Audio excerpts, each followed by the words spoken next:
వెంటనే పెట్టించాలి.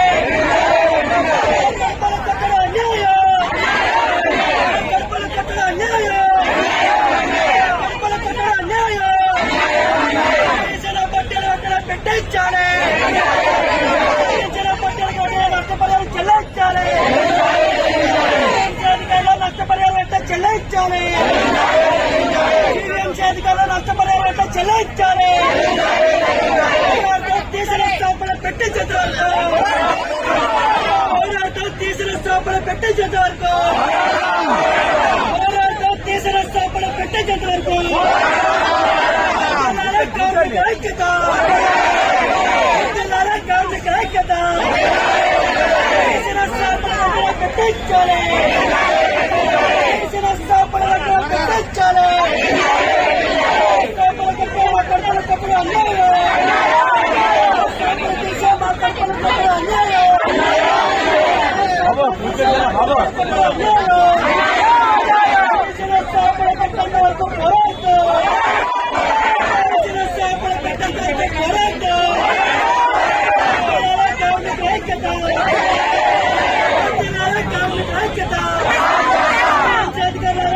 కనికరం లేదో చెప్పాలి.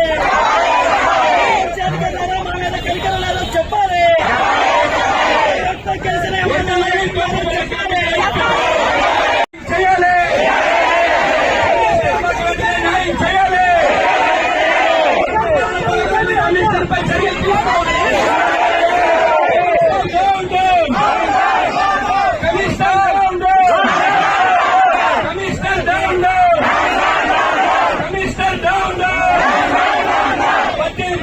కమిషనర్ పై చర్యలు తీసుకోవాలి. కమిషనర్ పై చర్యలు తీసుకోవాలి. ప్రజల పట్ల కమిషనర్ పై చర్యలు తీసుకోవాలి. దోపిడీ కార్మికుల ఐక్యత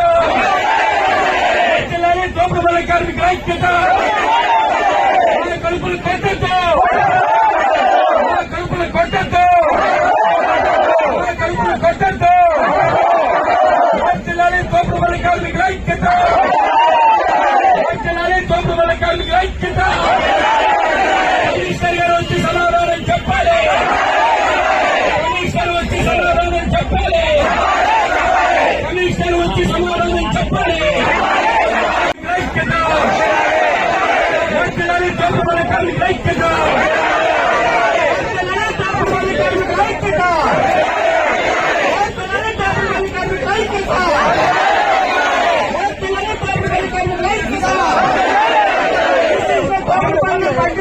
పెట్టించాలి. బడ్డీని యథాస్థానంలో పెట్టించాలి. కార్మికులపై దాడులు ఆపాలి. కార్మికులపై దాడులు ఆపాలి. చట్టం అమలు చేయని కమిషన్ వెంటనే సస్పెండ్ చేయాలి. చట్టం అమలు చేయని కమిషన్ వెంటనే సస్పెండ్ చేయాలి. దుర్మార్గం నశించాలి. దోపిడీ కార్మికుల ఐక్యత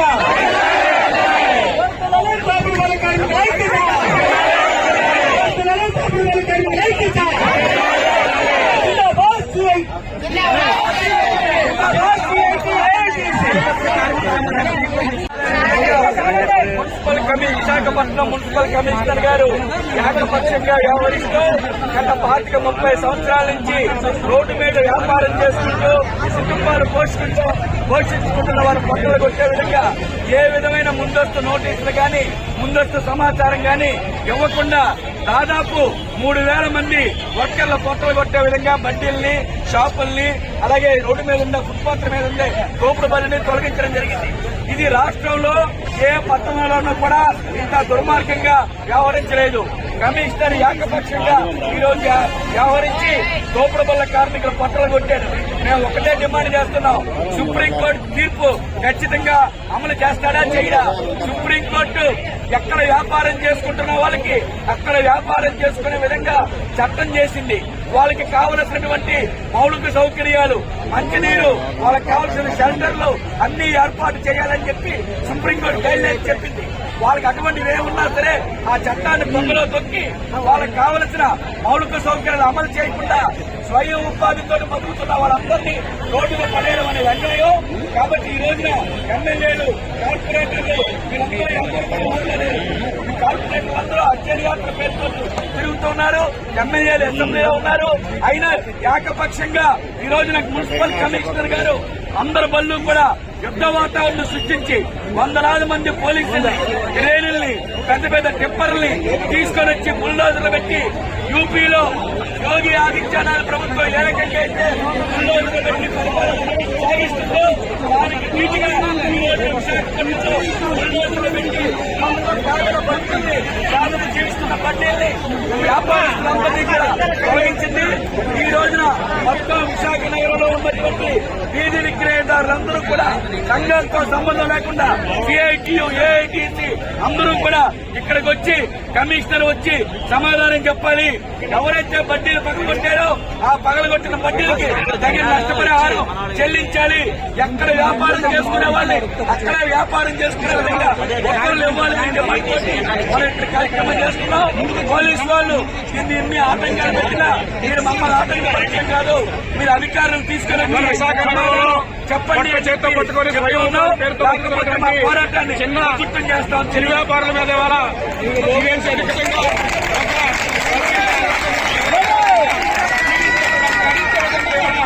ప్రభుత్వం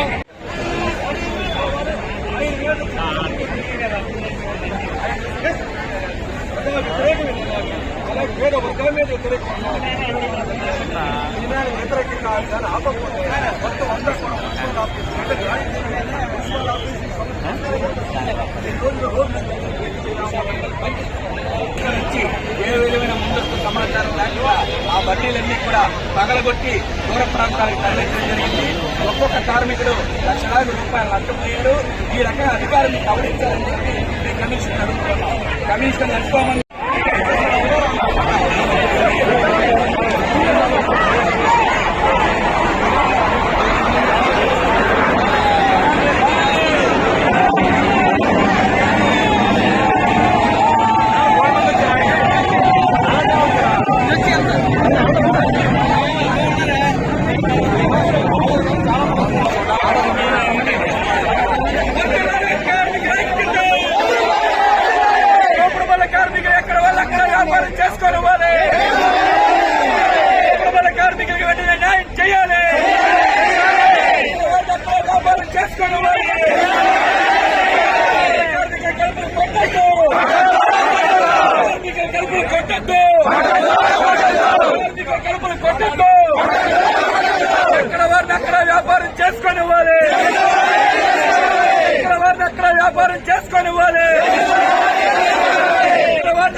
కడుపులు కొడుతున్న కమిషనర్ డౌన్. మమ్మల్ని ఎక్కడ వాళ్ళు అక్కడ వ్యాపారం చేసుకునివ్వాలి. ముఖ్యమంత్రి గారు ఎక్కడ వాళ్ళు అక్కడ వ్యాపారం చేసుకునివ్వాలి. తోపుడు వల్ల కార్మికుల ఐక్యత, తోపుడు వల్ల కార్మికుల ఐక్యత. మా అందరికీ వ్యాపారం చేసుకునే కల్పించే వరకు మా పోరాటం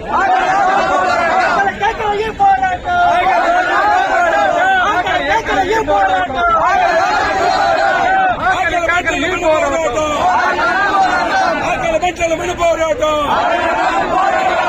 ఆగది ఈ పోరాటం ఆగది ఈ పోరాటం.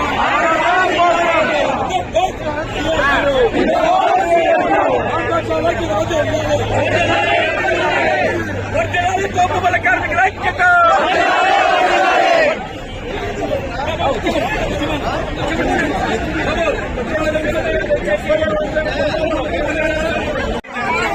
అమ్మా నేను అధికారులు వచ్చారు, మీ బాధలు వచ్చిన ఈ తరపున మేము చెప్తున్నాం.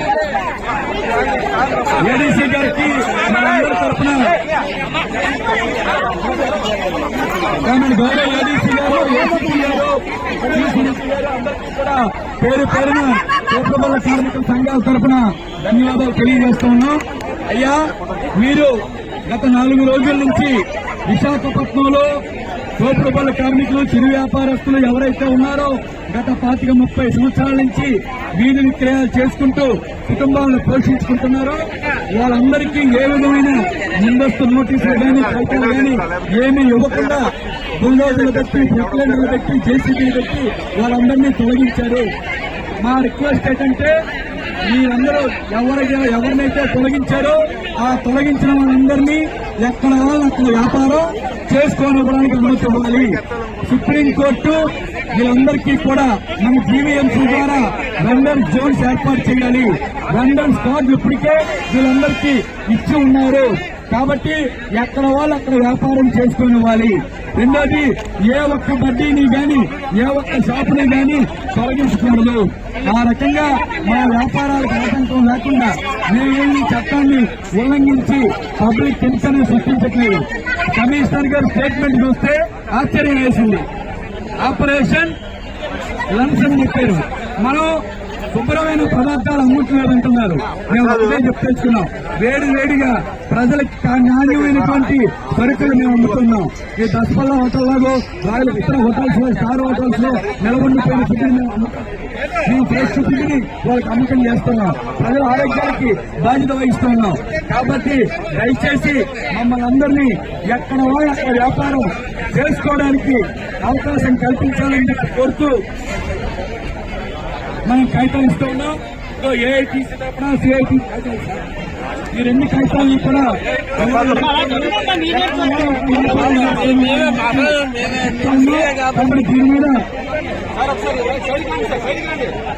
దీని మీద అధికారులు మాట్లాడి స్పష్టమైన హామీ ఇవ్వాలి. మీరు కనుక చేస్తామని చెప్పి పొడిపడిగా మాట్లాడకపోతే రేపటి నుంచి మీ పేరు ముందే మేమందరం కూర్చోబెడుతున్నాం. మీరు ఎన్ని 100 మంది పోలీసులు పెట్టుకున్నా, ఎంత మందిని అరెస్ట్ చేసినా మా కార్యాచరణతో ఉంటే వ్యాపారం దగ్గర ఉంటాం. లేకపోతే మీ జిల్లా ముందు, మీ కమిషన్ ఆఫీస్ ముందే ఉంటాం. కాబట్టి మీరు అర్థం చేసుకుని మా బాధల్ని పరిష్కరించాలని చెప్పి కోరుతున్నాను.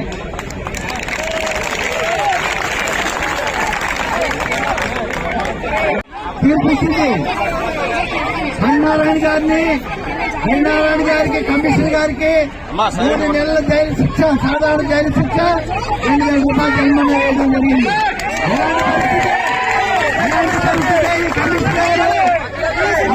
అనుకుంటున్నారా అంటే కోర్టు తీర్పులు కూడా మీరు 30 రోజుల్లోగా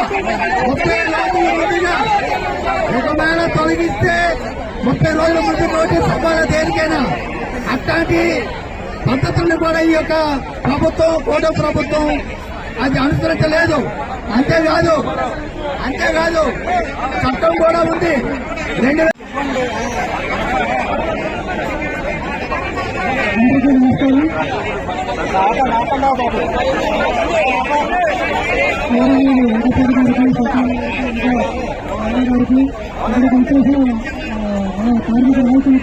కార్మికులకు తోపుడు బంధు వ్యాపారులకు అందరికీ జీవనశి తరఫున ముందుగా శుభాకాంక్షలు, ధన్యవాదాలు తెలియజేసుకుంటాను. యాక్చువల్గా మీతో మాట్లాడడానికి కమిషనర్ గారు రావాల్సి ఉంది. కానీ కొన్ని ఇతర కారణాల వల్ల వారు మమ్మల్ని పంపించారు. ఈరోజు ఏడీసీ జనరల్గా నేను మరియు ఫైనాన్స్ వర్మ వచ్చారు. అదేవిధంగా తెలియజేసిన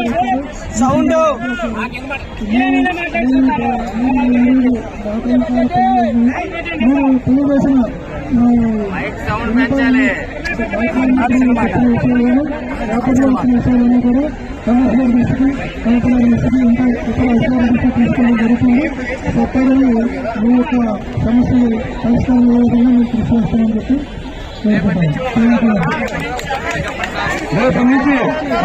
రేపు నుంచి మనం వ్యాపారం చేసుకోవచ్చా, చేసుకోకూడదు?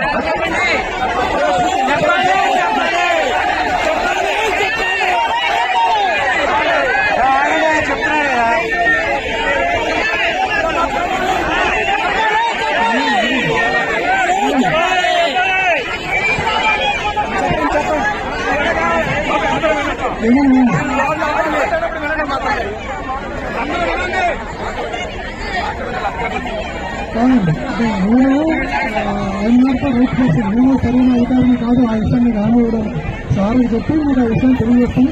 అసలు నువ్వు వస్తే నన్ను 11:30 తర్వాత కమిషనర్ గారు ఎవరు ఉంటారు, నువ్వు వస్తే సర్వే తీసుకుంటాను.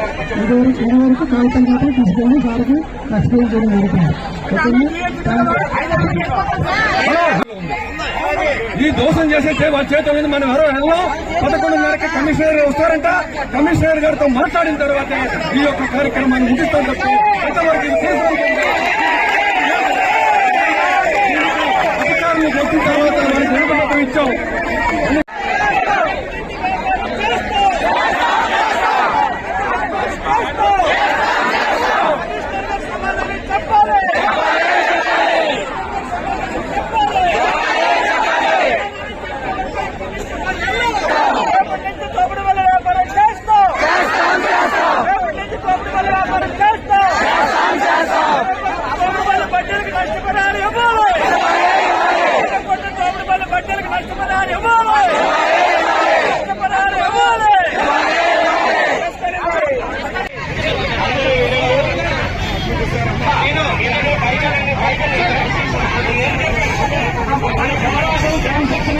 ప్రజల పద్ధతితో జీతాలు తీసుకొని మా మీద ఈ రకంగా అవమానకరంగా దాడులు చేయడం అన్యాయం చెప్పి మేడం గారికి తెలియజేస్తూ ఈ మెమరీలు ఇస్తున్నా మేడం గారు ఏం మాట్లాడతారో చూద్దాం.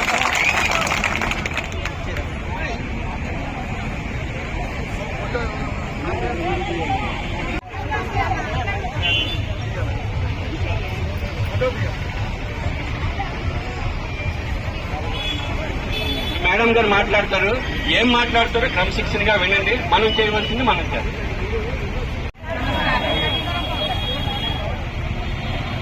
అందరూ సంయమనం పాటించండి.